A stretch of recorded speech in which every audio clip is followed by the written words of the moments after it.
Bonjour à tous, bienvenue dans cette nouvelle vidéo.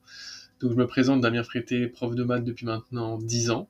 J'ai accompagné plein d'élèves, comme vous le savez, de toute façon vous devez regarder les vidéos.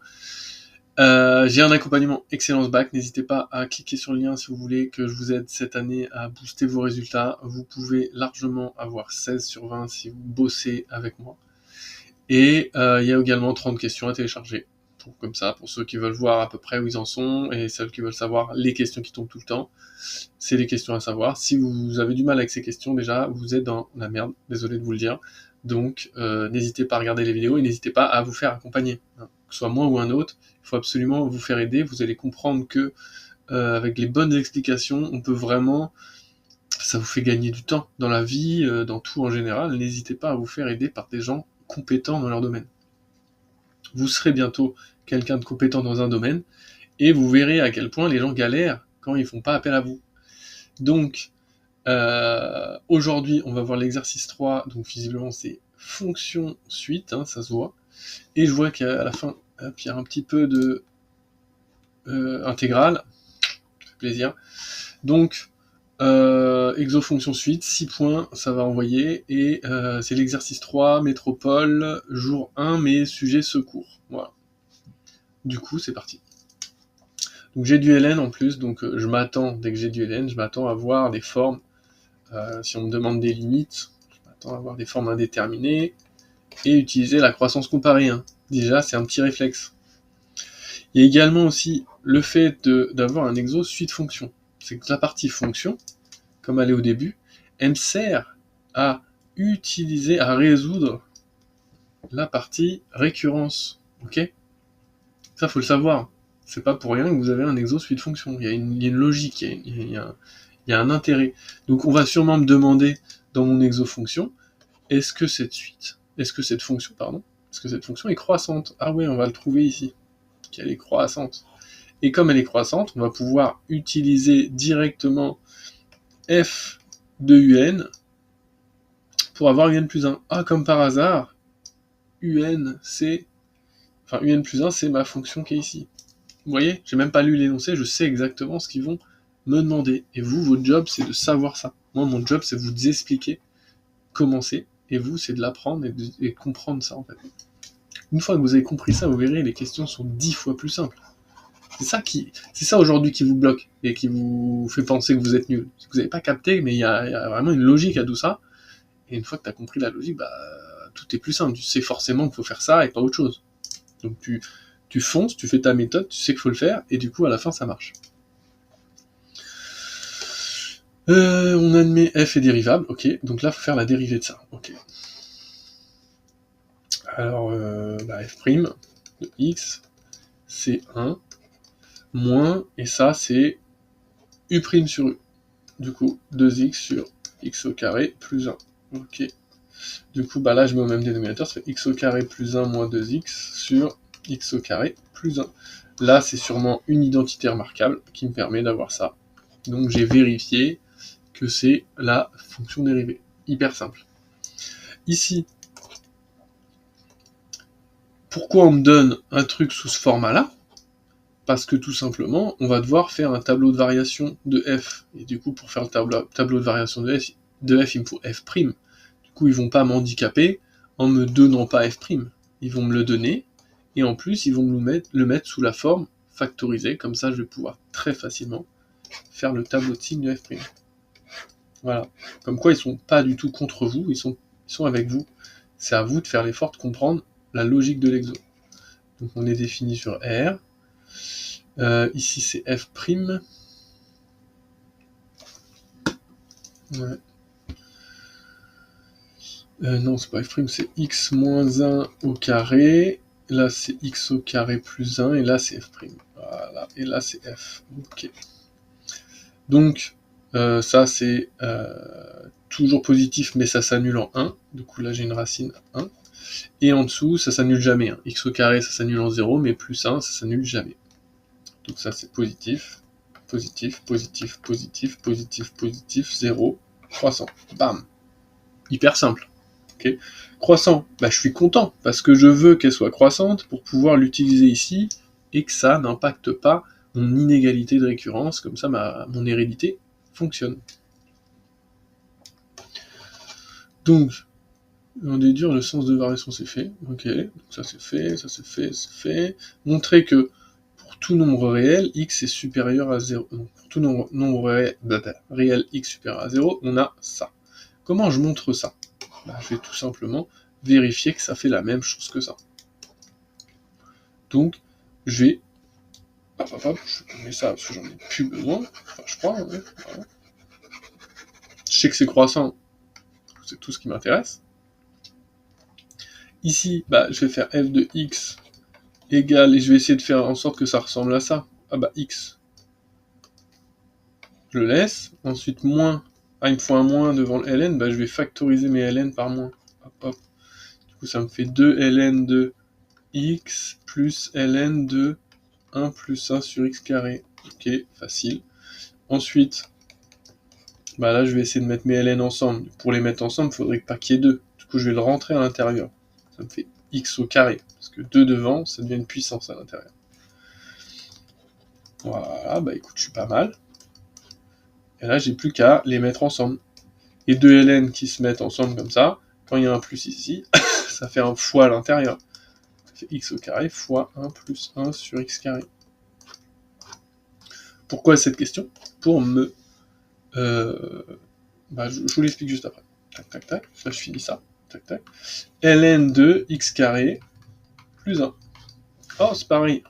C'est nickel. Pourquoi cette question?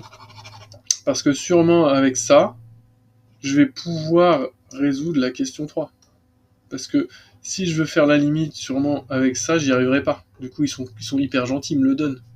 Ils me le donnent, comme ça, je peux faire ma limite. Vous voyez bien que ça arrive comme ça un peu bizarrement. Mais c'est pas bizarre, c'est juste que sans ça, j'arriverai pas à faire la suite. Ok? Et ils sont gentils, ils me le donnent, mais ils me disent quand même de le montrer. Comme ça, ils peuvent m'évaluer sur ma capacité à savoir faire des calculs avec le ln. À connaître les règles de calcul du ln, qui sont au programme. Donc c'est une notion sur laquelle ils peuvent m'évaluer. Okay. Calculer la limite de la fonction f en plus l'infini. Et du coup, on va tout simplement utiliser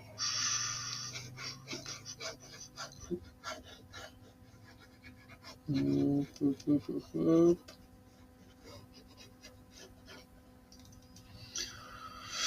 va tout simplement utiliser ce truc-là. Du coup, si on le fait déjà de tête, pour voir où on se dirige, là ça fait plus l'infini, et là ça fait moins l'infini. Donc déjà on est forme indéterminée avec ça. Ici ça me ferait 0, 1, ln de 1 ça fait 0. Donc là c'est bon, lui il n'est pas gênant. Donc lui on peut le laisser, par contre eux ils sont gênants. Donc ce qu'on va faire, c'est qu'on va juste factoriser ce qui nous gêne.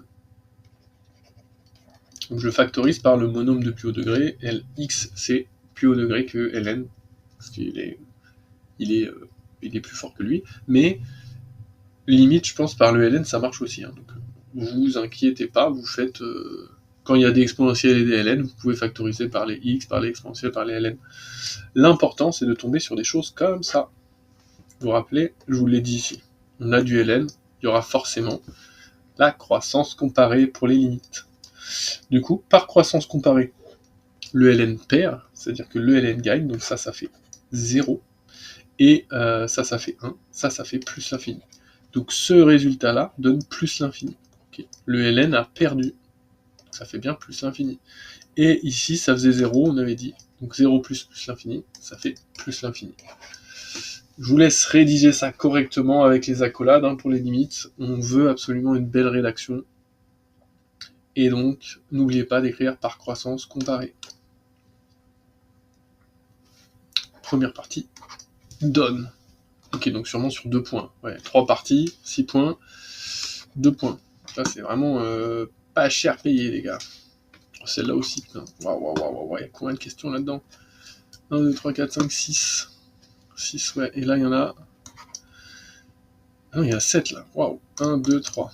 Bon, je sais pas trop comment ils ont fait. Peut-être que là, c'est sur 2,5. Et là, c'est sur 1,5. Écoute, récurrence, je suis content. Je vais vous faire que l'hérédité, parce que je pense que c'est ce qui vous fait le plus galérer. J'écris mon rang mon hérédité, mon hypothèse de récurrence, et j'ai écrit ce que j'aimerais avoir à la fin. Donc là, c'est la plus basique du monde. Ok. Et pour passer de là à là, j'ai juste appliqué f. Pourquoi j'ai le droit? Parce qu'elle est croissante, f, on l'a dit au-dessus.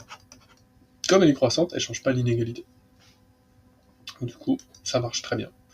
Et f de 0, je le calcule. Là, je sais pas encore si ça fait 0, mais je vais le calculer. f de 0, ça fait 0 moins ln de 0 plus 1. ln de 0 plus 1, ça fait ln de 1, ln de 1, ça fait 0, donc ça fait 0. Donc c'est encore mieux, parce que ça fait pile poil la bonne chose. Ça, c'est l'hérédité. Hyper facile. Ce sera plus simple de faire une hérédité quand tu as un exo fonction suite que quand tu as un exo suite tout seul. Donc maintenant que tu as un exo fonction suite, tu dois te dire yes, la récurrence, elle est pliée en 2 secondes. Montrer que la suite est décroissante. Donc ça arrive de temps en temps. Une fois sur 2, allez, une fois sur 3, on va dire. Il faut utiliser un plus 1 moins un. D'accord. Quand la décroissance n'a pas été montrée à l'intérieur de la récurrence avec un truc comme ça, par exemple, du coup, vous devez des fois le démontrer juste après. Et c'est pas pour rien que ça arrive dans la deuxième question. Okay. Parce qu'on va pouvoir utiliser le résultat de la récurrence pour nous aider. En effet, parce que quand je vais faire ça, là, un carré plus 1, voilà, moins un, là c'est cool, ça va supprimer ces deux-là, mais il va me rester un truc horrible. Et moi, mon objectif quand je fais un plus 1 moins un, c'est de trouver si ça c'est négatif ou positif. Ah, le problème c'est que ça a l'air d'être négatif, mais on sait pas trop ce qu'il y a à l'intérieur là. Donc là, on a de la chance, ça se voit assez facilement. Mais on va quand même devoir le prouver mathématiquement. Et ce qu'on va faire, c'est qu'on va utiliser ça. Parce que on doit prouver que quelque chose est positif ou négatif, donc pour ça, il faut résoudre une inégalité. Okay. Et du coup, on va toujours utiliser l'inégalité qui est dans la récurrence juste au-dessus. Donc un, il est supérieur ou égal à 0. Okay. Donc maintenant, je vais essayer de faire apparaître tout ça. Donc je vais mettre au carré. Je vais ajouter 1. Je vais ajouter ln. Okay. Donc ça change pas l'inégalité parce que le ln est croissant, toujours. Et ensuite, je vais mettre un moins. Donc là, ça va changer l'inégalité. Et ln de 1, ça fait 0. Donc ça va, ça me fait 0. Voilà. Donc j'ai prouvé que ça, c'était strictement inférieur à 0. Donc, ça, c'est un plus 1 moins un. Et si un plus 1 moins un est strictement inférieur à 0, j'ai mis strictement, j'ai mis inférieur ou égal. Un est décroissante. Voilà, j'ai prouvé que c'était décroissant. C'est bon pour vous, si vous avez des questions, mettez-les en commentaire, je pourrais détailler ce genre de choses. Si elle est décroissante, et qu'elle est minorée par 0, parce que ça veut dire que ma suite est minorée par 0. Décroissante minorée par 0, ça veut dire qu'elle est convergente. Voilà, donc j'en ai déduit qu'elle était convergente. Réponse 3, terminée en 1 seconde. Ensuite, L, la limite de la suite, déterminer la valeur de L. Ça c'est simple. Si je sais qu'elle est convergente, j'ai plus qu'à remplacer tous mes un et mes un plus 1 par des petits L. On va faire ça. Okay. Un plus 1 est égal à un moins L de un carré plus 1. Parce qu'en l'infini, un plus 1 et un, ça tend vers la même chose, une constante, comme elle converge. Donc on va l'appeler petit l, cette constante. Donc ça va faire L égale à L, moins ln de L au carré plus 1. L, je passe de l'autre côté, ça fait 0. Okay. Le moins, il n'a pas d'impact. Je peux faire fois moins 1 des deux côtés, ça va rien changer. Et ensuite, j'applique l'exponentielle. E de 0, ça fait 1. E de ln, ça s'annule. Le 1, je passe de l'autre côté, ça fait 0. Hop. Quand est-ce que L carré égale à 0 ? Quand L égale à 0. Voilà, j'ai trouvé la valeur de ma limite. Elle converge, et en plus, elle converge vers 0, sa limite. Il y a quand même beaucoup de questions, mais ça va, elles sont simples, hein. Vous voyez que je les résous assez rapidement. Ou si vous n'allez pas aussi vite, c'est pas grave, mais ce qu'il faut, c'est comprendre aussi vite. Après, vous prenez votre temps pour rédiger. Hop. Donc, copier et compléter le script ci-dessous. Alors voilà, la technique pour remplir le script. Donc déjà, quand je dois remplir n, je mets toujours n plus 1. Quand je dois remplir u, je mets toujours ça, donc un plus 1. Et je remplace tous les un plus 1 et tous les un par des u.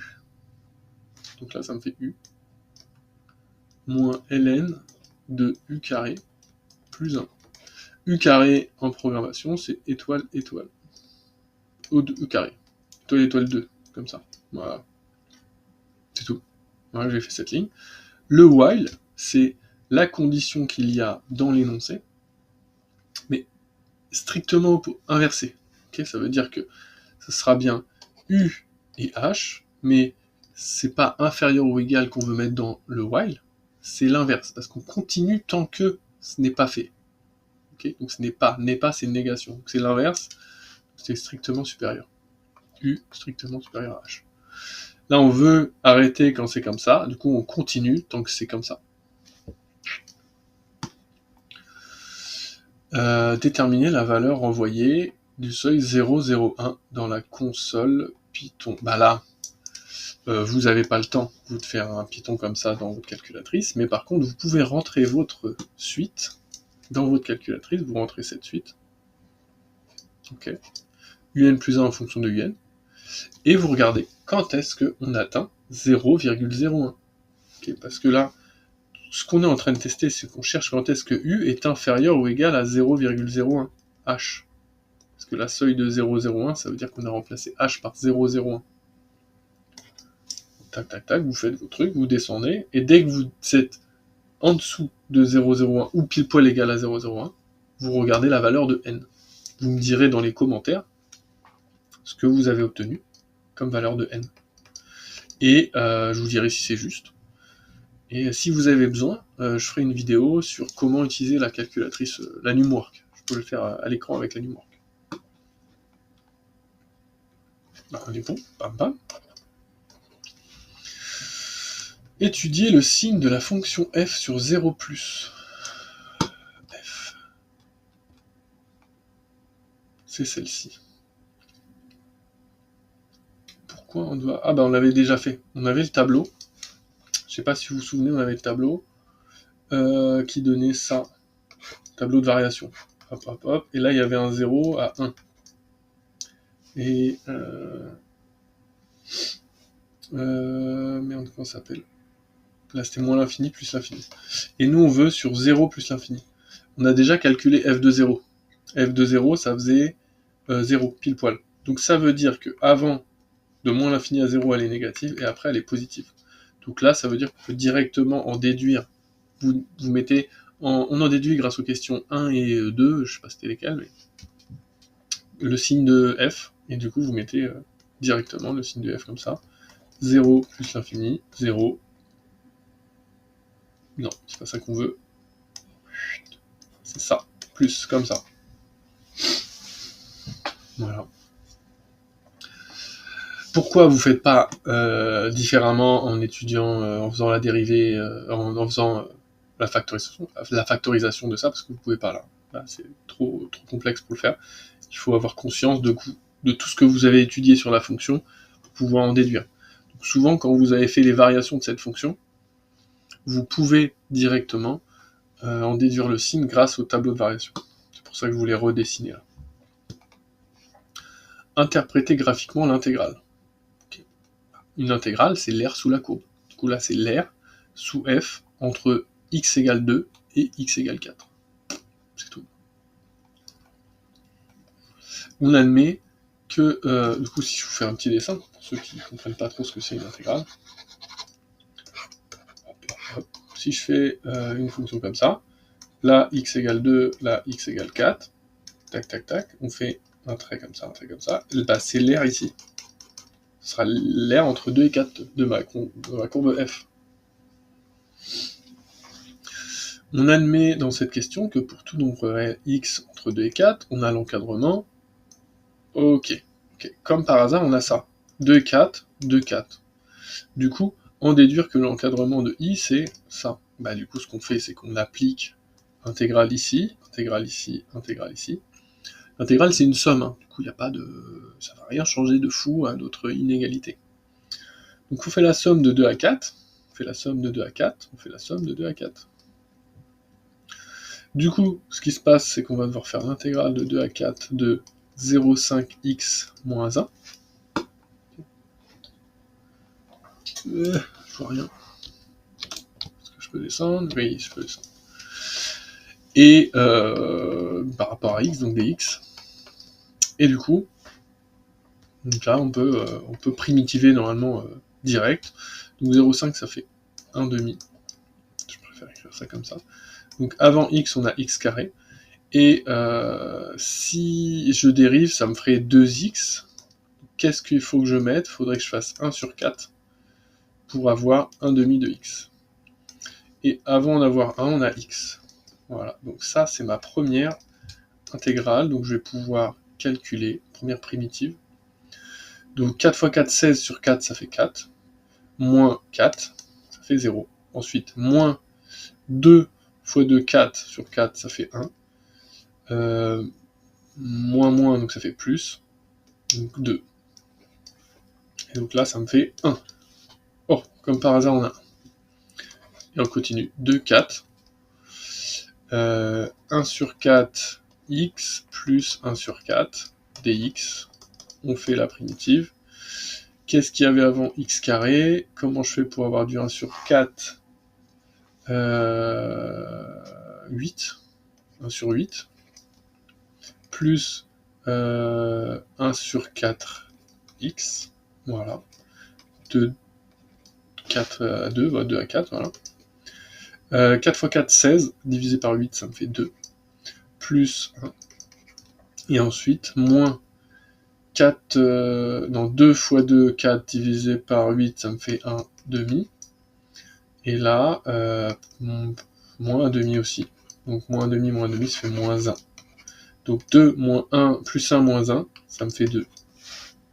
Voilà, j'ai montré que ça marchait très bien. Voilà, c'était vraiment un exo assez bateau, mais par contre très très long. Ok, d'accord. Donc là, on a été vite, 22 minutes, j'ai été très vite à le faire. Là, je pense qu'il y a au moins 1 heure, hein, avec la rédac au propre, parce que j'ai quand même été vite sur pas mal de points.